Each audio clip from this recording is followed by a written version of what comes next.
Shri Gurubhyo Namaha. Welcome to the online teaching academy Ekalaiva. Class 9 Social Science. So today we are going to see the remaining part of the lesson People as Resource.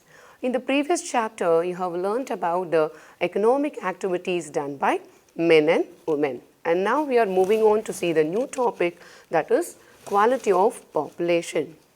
So if we take the word quality, it has two aspects. The one is good quality and another one is bad quality.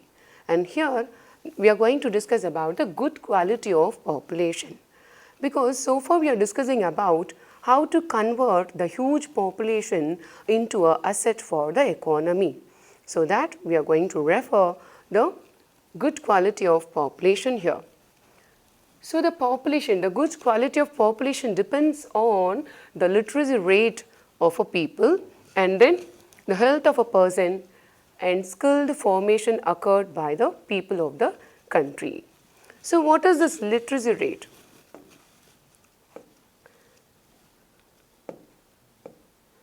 So what is this literacy? What is a literacy? It is an ability of a person who are aged above 7 and knows to read and write and to understand what is written is called as literacy, and the person is considered as a literate person. Okay, so the literacy rate is an important factor to make the quality of population. And then the second one, the health of the person. So the health of the person is always indicated by the life expectancy. So what is this life expectancy? It is nothing but the longevity of life. The longevity of life is said to be life expectancy. So the health of the person is indicated by the life expectancy. If a person is a healthy person, then the life expectancy of the person will be more. If the person is unhealthy, then automatically the life expectancy will come down.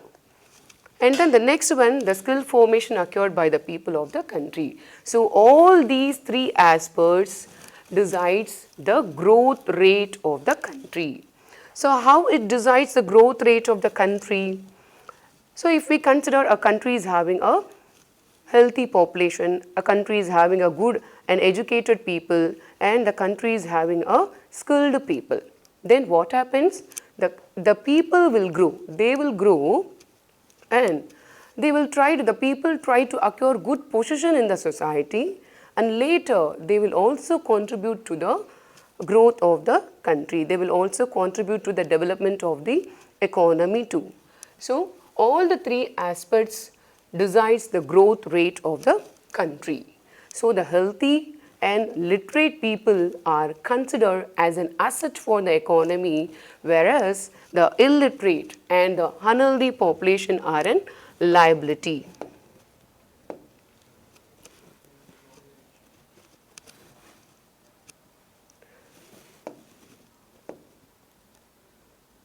So illiterate and unhealthy population are considered as a liability for the economy, whereas the educated people, whereas the literate and healthy population are considered as an asset for the country. So we're moving on to the topic education, because we know the education and health are the important factor that makes the human resource as a human capital formation. So they are contribute more to the country. So we are going to see the education and health today. Okay. So education. So education contributes the growth of the society. How it contributes to the growth of the society? As we learnt in the Sakal story, the Sakal got education, isn't it? So he got education in the early part of his life so that he got a good job and also he earned more. So that was a starting stage for the Sakal to grow in his life, isn't it? So the education contributes the growth of the society. So the government focused more on to give education for all the people in India, so that there is a provision made for providing the universal access of education and retention of children in the school and quality in the elementary education with special emphasis on the girls. Why they are focused more on the girls? Because still now in villages, the parents are spending their resource on educating their boy child rather than a girl child. Still the people are believing that, so to spend money on the boy child education rather than the girl child education. So the government decided to give importance for the girl child education.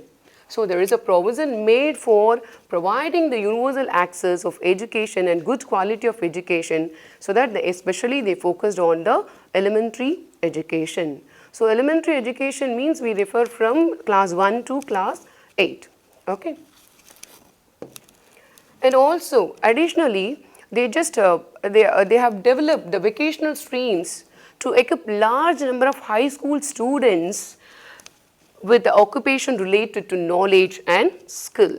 So this vocational course develops the practical skills and knowledge to the students, and they will get a practical skill and knowledge related to the job opportunity, related to the jobs such as the business or the IT education and so on. So the vocational streams have been introduced, have been developed to equip large number of people in the knowledge related or the skill based courses. So as the government decided to spend more on the education, they started to spend rupees 151 crore in the year 1951, and slowly it has increased up to 3,766.90 crore in the year 2007. So government spent lumps amount on the education sector. So as a result of this one, the GDP started to increase. So earlier it was only 0.4% in 1951 to 52, but it has increased to 3% in the year 2015 and 16. So it was a tremendous change in the education sector. So earlier it was only less than 1%. Now in the year 2015 to 16, it has reached to 3% level. And what was the outcome of this? After taking all the measures, what was the outcome? So here we can notice a huge, a great outcome we got in the field of education. So 18%, the literacy rate has increased from 18% to 74% in 2010 to 2011. So the literacy rate has increased from 18% to 74. So it is a remarkable achievement done by the government of India. And also the primary school system has expanded to over 8.58 lakhs. So what was the outcome of this thing? The literacy rate of India has been increased from 18% to 74, and also the primary school system has expanded over 8.58 lakhs. So after taking all these measures, even though the government spent much amount of money on the education sector, still we are facing some challenges. What are those challenges? There is a vast difference noticed. So vast difference is noticed across the different sections of population.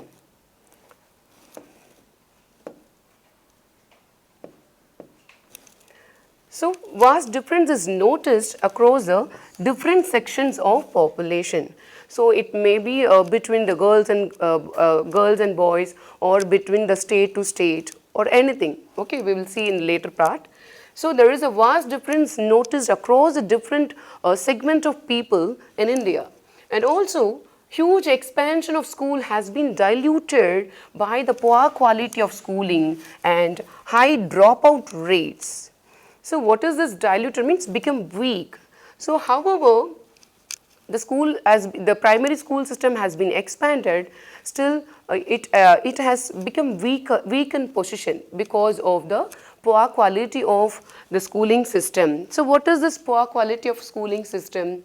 It may be poorly resourced, or the unsafe learning environment, or we can mention inappropriate teaching practices. So by this poor quality of schooling and the high dropout rates, the primary school system has faced a failure one. It faced a failure one. So dropouts, what is this dropout rates? So dropouts means that students will leave the school before completing their higher secondary. For example, a student can leave after completion of the 8th standard, after completion of 10th standard. So dropout means leaving the school before completing their higher secondary. Okay. So this is what. So even though the government expanded the schooling system to 8.58 lakhs, it faced a failure one because of the poor quality of schooling and high dropout rates are prevalent in India.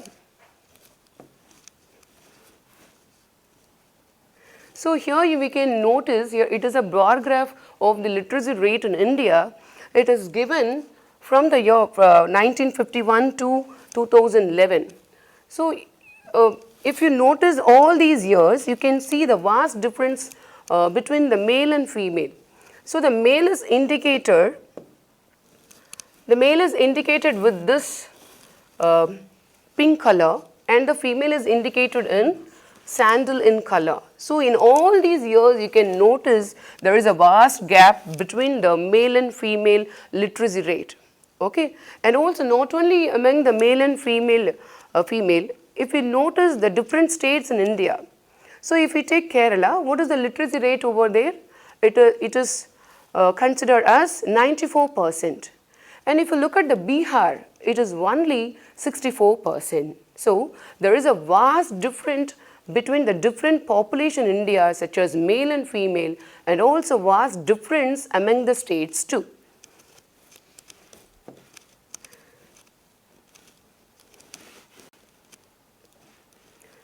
So to bridge the gap between the male and female, to provide education for all the children in India, the government initiated a program called Sarva Siksha Abhiyan. Okay, and it is a significant step taken towards the elementary education, taken towards providing the elementary education for all the children in the age group of 6 to 14 years.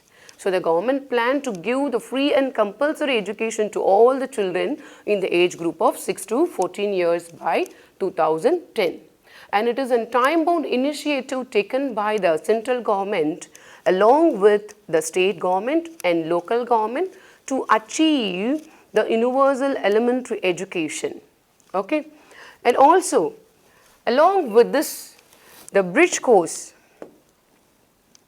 Along with this bridge course and back to school camps have been initiated to increase the enrollment ratio in the elementary education. So what is this bridge course? So it is nothing but the students are invited to schools during the vacation time. So in that course, the teachers will recall the concept which they taught in the previous academic year, and also they will recall the important, they will teach the important concept in the upcoming academic year. So the bridge course and back to school camps have been initiated to increase the enrollment in the elementary education. And also the important scheme, what is that? The midday meal scheme. It has encouraged the attendance and the retention of children and improve the nutrition status of the children too. So midday meal scheme have been introduced in the government school. So what is this midday meal scheme? It is nothing but providing lunch to the children. So even now the government school, the children are getting the lunch. So how this midday meal scheme encourage the attendance?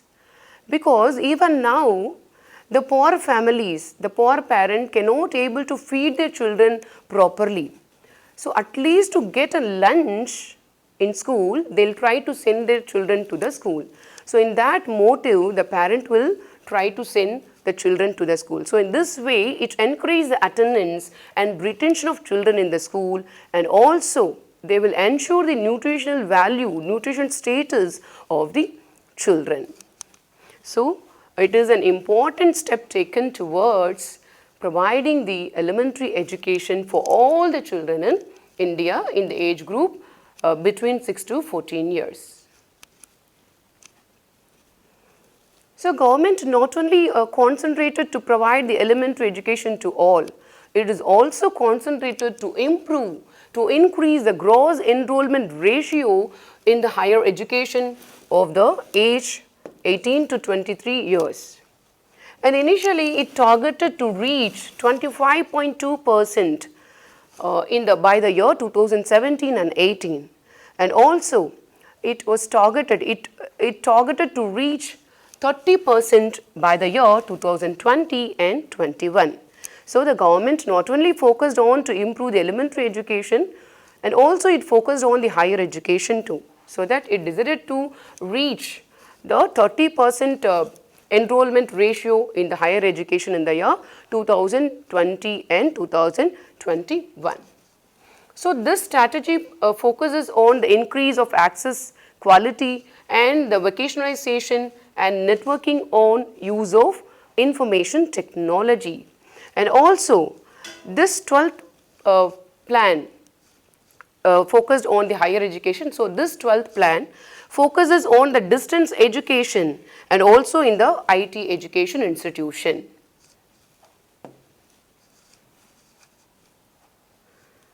So now we are going to see the next topic, that is health. Okay, because we know the general proverb that is health is wealth, because health is important for everyone, isn't it? It is important for all. So if we are blessed with a good health, we can do various activities, isn't it? Okay, so the health of a person helps him to realize. So the health of the person helps him to realize his potential and ability to fight illness. Okay, so the health is very, very important to all of us, and the health is help us to realize our ability to realize our own potential. Okay, so unhealthy person becomes a liability of an organization. So as we discussed earlier, the unhealthy person cannot be an asset for the economy. For example, if we take the example of the cloth manufacturer, after getting the proper education, after the proper training, the cloth manufacturer is producing 10 shirts within 1 hour. So if we take each shirt is worth about 100, the cloth manufacturer is getting the income of 1000 rupees within 1 hour. So if we imagine the cloth manufacturer is an unhealthy person, can the cloth manufacturer able to produce 10 shirts within 1 hour? Definitely not, because if he is healthy only, he can produce 10 shirts within 1 hour. If he is not a healthy person, he cannot produce that much possible. Okay, so what happens? The productivity will become low in such case. If the productivity is low, then automatically the income will also come down. So the low income leads to the cloth manufacturer to live on the bare subsistence level only. So the healthy person can be an asset, whereas an unhealthy person can be a liability for any organization. So that the improvement in the health status of the population has been given more priority of the country. So for that, the national policy too aims to improve the accessibility of healthcare, and then family welfare, and then nutritional services, with a special focus on the underprivileged segment of the population. So what is this underprivileged segment of population? we can refer the scheduled caste, scheduled tribes and other backward communities, and even we can mention the urban slum dwellers and handicapped people. They are come under the underprivileged segment of population. So our national policy also aim to improve the health status of these segment of people. So after taking the measures, so these measures are adapted by the national policy. So this has increased the life expectancy. So this measures adapted by the national policy increased the life expectancy of an Indian. So the life expectancy is about 67.5 years in 2003. But in 2020, it is considered as 69.24 years. So the life expectancy, the lifespan of the Indian is about 69.24 years in 2020. And the infant mortality rate. So what is this infant mortality rate? It is a death of a child under 1 year of age. So the infant mortality rate has been reduced, has come down to 40 in 2013, but it was earlier it was 147. So how this infant mortality rate is calculated? It is calculated the number of death, the number of infant, the number of child who dies per 1000 in live birth in a particular year. Okay. So the infant mortality rate is calculated the number of death per 1000 live birth in a year. So the infant mortality rate has been reduced to 40% in 2003, and at present in 2020 it has reached to 29.8. Okay.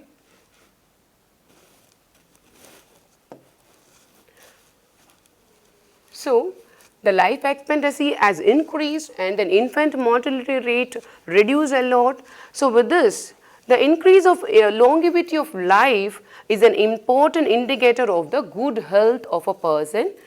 And then the reduction of infant mortality rate involves the protection of child from the infectious diseases and ensure the nutritional value along with the mother and child care. So with this, today we are going to end up this session, children.